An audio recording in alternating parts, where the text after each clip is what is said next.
कभी कभी वर्षा होने से बिल्कुल ठीक पहले ना मौसम बिल्कुल ऐसे गुम सा हो जाता है, बड़ी घुटन सी हो जाती है, पत्ता भी नहीं हिलता। वहां कभी कभी समुद्र में भी तूफान आने से पहले सब शांत हो जाता है, एक नीरवता छा जाती है, फिर उसके बाद तूफान आता है।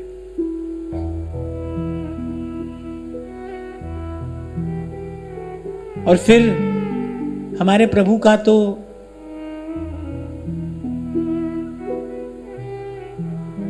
कैसी उनकी लीला है, प्रभु का तो ये लीला विनोद है ना, कि घने अंधकार के बीच में श्री कृष्ण चंद्र प्रकट होते हैं। जब चारों ओर छा गया अंधकार, और केवल कृष्ण पक्ष का ही अंधकार नहीं था, काले काले बादलों ने और ढक लिया आकर आकाश को, गहन अंधेरा, गहरा अंधेरा। और फिर एकाएक प्रभु का प्रागट्य होता है। ऐसे ही श्री सेवक जी व्रत लेकर संकल्पबद्ध होकर बैठ गए। जिव्या पर नाम है और रोम रोम में क्या है, दरस तेरे की प्यास मन लागी। देखो, बेचैनी तो संसार के प्रेम में भी है, प्रभु के प्रेम में भी है।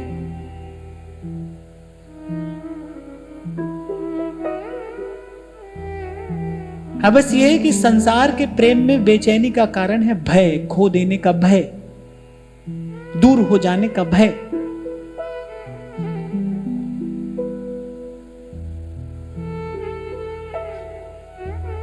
और प्रभु के प्रेम में जो बेचैनी है उसका कारण है प्रतिक्षण बढ़ता आनंद।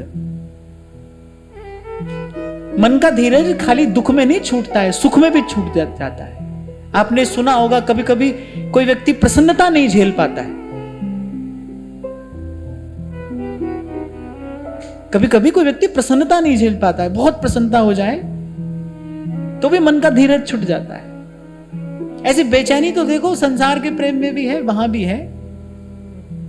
पर संसार के प्रेम की बेचैनी भय और चिंता से ग्रस्त करने वाली है। वो जो बेचैनी है वो कुछ और है। उसके मूल में तो प्रतिक्षण बढ़ता आनंद है। सेवक जी के रोम रोम में दर्शन की प्यास है। इसे कहते हैं लक्ष्य का परिष्कृत होना। वो कहते हैं नहीं, कुछ और चाहिए ही नहीं, किसी और वस्तु की इच्छा नहीं है, सब मिल रहा था। आ जाते वृंदावन, शिवनचंद्र महाप्रभु विराजमान थे, मंत्र प्रसाद पद्धति सब तो मिल जाता। करे नहीं, मुझे इच्छा नहीं इसकी, तो केवल दरस तेरे की प्यास मन लागी। अच्छा, वहां गांव वाले चिंतित हैं। एक दिन हुआ, दूसरा दिन हुआ, ग्रामवासियों की चिंता बढ़ती जा रही, क्योंकि वो जानते हैं कि बाल ब्रह्मचारी हैं, अपने संकल्प से टलेंगी नहीं। और कैसा विकट संकल्प लेकर बैठे हैं कि 7 दिन में यदि मुझे दर्शन नहीं हुआ तो मैं अग्नि स्नान कर लूंगा। अरे पर चरण कमल की आशा ही मृत्यु के भय को दूर भगा देने वाली है। वहां जहां ग्रामवासी ये आशा कर रहे थे कि धीरे धीरे इनका शरीर दुर्बल हो जाएगा, वहां बड़ी अद्भुत घटना घटी कि श्री सेवक जी महाराज के श्री अंगों की कांति बढ़ती जा रही है। जैसे जैसे प्यास बढ़ रही है, मैंने कहा आंख नेत्रों की प्यास फिर रोम रोम की प्यास बन गई, रोम रोम से वो कांति छिटक रही है। और ऐसा संतों की वाणी पढ़ के ऐसा ज्ञात होता है कि सेवक जी महाराज का सौंदर्य भी बड़ा अद्भुत है। आजान बाहु, प्रशस्त वक्षस्थल, ब्रह्मचारी तो है ही, श्री अंगों की कांति बिल्कुल तपाए हुए स्वर्ण के समान है। और बहती हुई बयार से जब वो काली घुंघराली अलकावली उनके मुखमंडल पर आ पड़ती है तो उसकी शोभा निराली है, जैसे जैसे कमल पुष्प के चारों ओर भंवरे मंडराते हो, ऐसा ऐसा श्री सेवक जी महाराज का परम सात्विक सौंदर्य। और वो जैसे जैसे समय जा रहा है वैसे वैसे उनके अंगों की कांति बढ़ती चली जा रही है। पर जिनका ध्यान वो कर रहे हैं, जिनके नाम की रटन वो लगाकर बैठे हैं, कह रहे वो तो अति कोमल हृदय है, अति कोमल। श्री प्रिया जी को, प्रिया जी के चरणारविंद को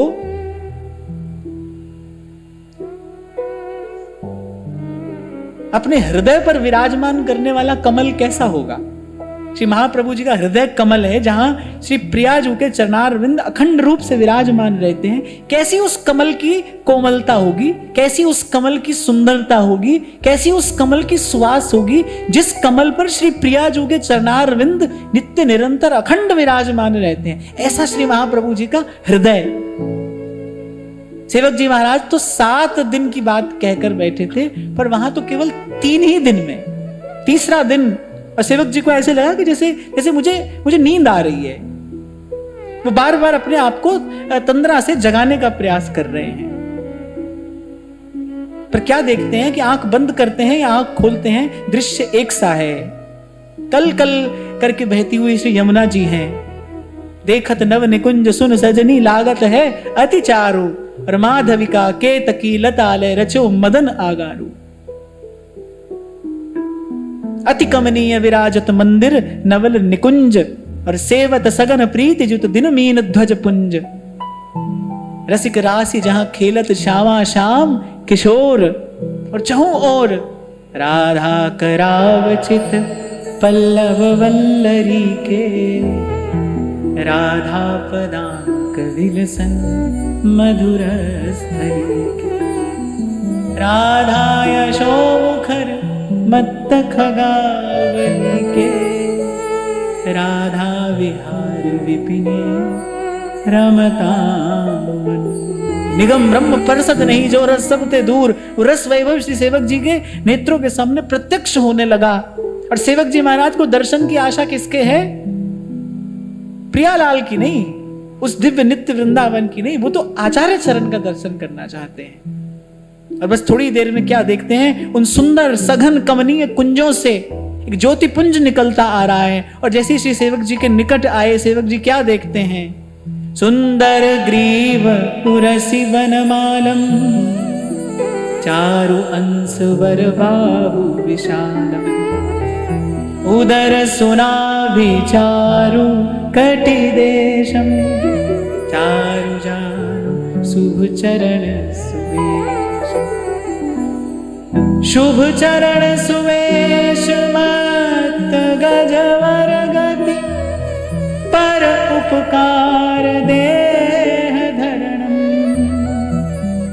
निज गुण विस्तार आधार, अवनि पर वाणी विशद सुविस्तार। करुणामय आनंद कंद, वो परम पुनीत दर्शन। अब महाप्रभु जी के रूप का, उस सौंदर्य का वर्णन तो कौन करे। सेवक जी भी केवल इतना ही कहते हैं, मार विमोहन तन धर्यो। जन्म जन्मांतर की कामनाओं के कलुष को धो देने वाला वो दर्शन है। अपने नेत्रों से, अपनी मंद मुस्कान से अद्भुत करुणा की वर्षा श्री महाप्रभु जी कर रहे हैं। निकट आकर श्री सेवक जी के मस्तक पर अपना वरद हस्त पथराया, और कमल कर जिन अभय दीने, कर्म बंधन सब कटे। लिपट गए श्री सेवक जी महाराज श्री चरणों से। इन्हीं चरणों के दर्शन की आशा लेकर तो बैठे थे। दरस तेरे की आस मन लागी, सहज आनंद बसे बैरागी। और सेवक जी महाराज के प्रेमाश्रुओं ने धो दिए श्री महाप्रभु जी के वो पावन पुनीत चरण युग।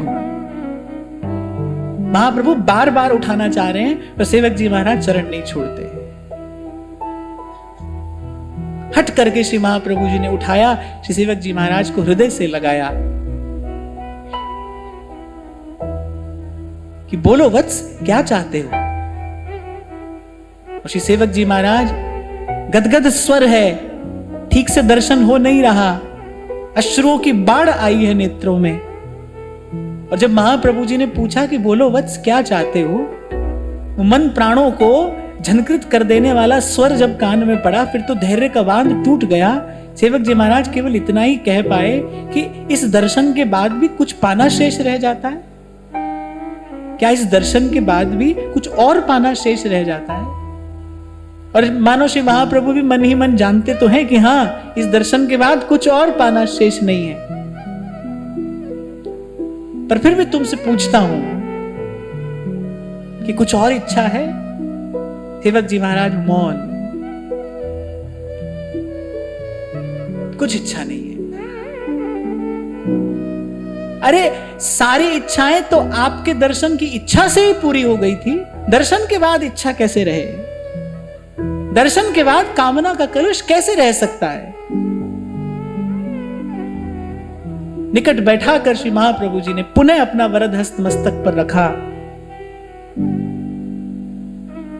अपने हित तत्व का रस रहस्य श्री सेवक जी को प्रदान किया, उस दिव्य नित्य वृंदावन का दर्शन कराया, जहां कबहु क निर्मित तरल हिंडोला, झूलत फूलत करत। महाप्रभु जी ने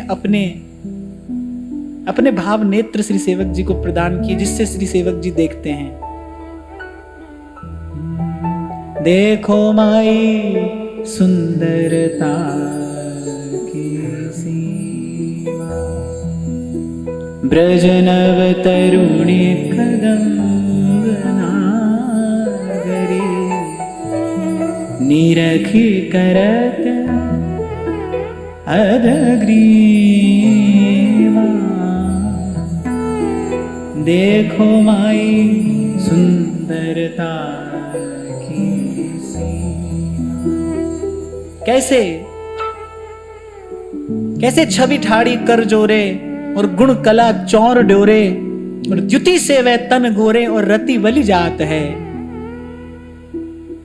कैसे प्यार ही की कुंज और प्यार ही की सेज रची, उस नित्य दिव्य वृंदावन का दर्शन श्री सेवक जी महाराज कर रहे हैं। और आचार्य का वो वपु जहां से उद्भूत हुआ था, शनै शनै वहीं विलीन हुआ। अब सेवक जी की गति, अब सेवक जी की दशा कुछ और है। कभी हंसते हैं, कभी रोते हैं। वाग गदगदा द्रवते यस्य चित्तम। कभी हंसते हैं, कभी रोते हैं। छिन छिन रुदन करंत, छिन छिन हहर हसंत। गांव वालों ने समझा, क्योंकि बीच बीच में चिल्ला पड़ते हैं, हा हरिवंश, हा हरिवंश। और कैसा कैसा करुण स्वर है ये, कैसा करुण स्वर है, किसी के भी हृदय को भेद दे। ऐसी करुणा है उस स्वर में, ऐसा प्रेम है उस स्वर में कि जब श्री सेवक जी महाराज हा हरिवंश कहते हैं तो वो जो पंछी हैं उनका कलरव और मधुर हो जाता है, जैसे प्रकृति उत्तर देती हो उनके स्वर का। अच्छा, गांव वालों ने राम सुना था, कृष्ण सुना था, शिव सुना था, नारायण सुना था, पर ये बार बार ये पुनः पुनः हा हरिवंश क्या कहता है, ऐसा तो गांव वालों ने कभी सुना ही नहीं था। उनको तो लगा कि भाई ये विक्षिप्त हो गया है, उनको तो लगा बौरा गया है, पगला गया है। गांव वाले तो ये समझते हैं भाई कोई बला लग गई है इसको। और वहां सेवक जी की ऐसी दशा, और यहां श्री चतुर्भुज दास जी महाराज वृंदावन में श्री महाप्रभु जी के, वनचंद महाप्रभु जी के चरणाश्रित होकर मंत्र और उपासना पद्धति प्राप्त करके राधा वल्लभ लाल का भजन करते हैं। कभी कभी श्री सेवक जी के विषय में चर्चा हो जाती है श्री वनचंद्र महाप्रभु से। सेवक जी महाराज के गुण सुन के वनचंद्र महाप्रभु के हृदय में इच्छा होती है कि उनका दर्शन किया जाए, उनको वृंदावन बुलाया जाए, उनको यहां आना चाहिए। यही उनका स्थान है, यही उनको परम विश्राम प्रदान करेगा। कुछ काल के बाद तो श्री वनचंद्र महाप्रभु ने श्री चतुर्भुज दास जी महाराज से विशेष आग्रह करके कहा कि किसी भी प्रकार उनको यहां लेकर आइए। अब गुरु की आज्ञा है, आचार्य की आज्ञा शिरोधार्य करके श्री चतुर्भुज दास जी महाराज पहुंचे। लंबी यात्रा करके वो वापस गढ़ा ग्राम पहुंचे। वहां गांव वालों से पूछा कि कहां है। गांव वालों ने कहा कि अरे जब से आप गए 2-3 दिन बाद कोई ऐसी घटना घटी कि ऐसा लगता है कि वो तो विक्षिप्त हो गए हैं। अब उनका कोई ठौर ठिकाना नहीं है, अब किसी एक ठिकाने पर वो नहीं रहते। बोले क्षुधा पिपासा निद्रा तो जैसे उनसे कोसों दूर भाग गई है। उसके बाद ना उनको किसी ने खाते देखा है, ना पीते, ना सोते। बस थोड़ी थोड़ी देर के बाद कभी पूर्व से और कभी पश्चिम से और कभी इस सघन वन से और कभी रेवा के किनारे से बस एक स्वर सुनाई पड़ता है, हा हरिवंश, हा हरिवंश। बस उसी स्वर का अनुसंधान करते करते श्री चतुर्भुज दास जी महाराज सेवक जी के पास पहुंचे, दर्शन किया, हृदय से लगा लिया, आचार्य चरण का संदेश सुनाया। पर सेवक जी महाराज तो एक प्रकार से जैसे माया काल से अतीत हो चुके हैं ना। उनकी दशा तो विचित्र है, न्यारी है, त्रिगुणातीत। जैसे श्री सुखदेव जी महाराज का दर्शन होता है, ऐसे त्रिगुणातीत उनकी अवस्था है। जैसे रोम रोम से रस चू रहा है, रोम रोम से रस टपकता है। और जब हा हरिवंश कहते हैं, जैसे सारा अस्तित्व कंपित हो जाता है। जब श्री चतुर्भुज दास जी ने श्री सेवक जी की दशा देखी तो समझ गए कि कोई भी व्यवहारिक वार्ता इस समय इनको समझ में नहीं आएगी।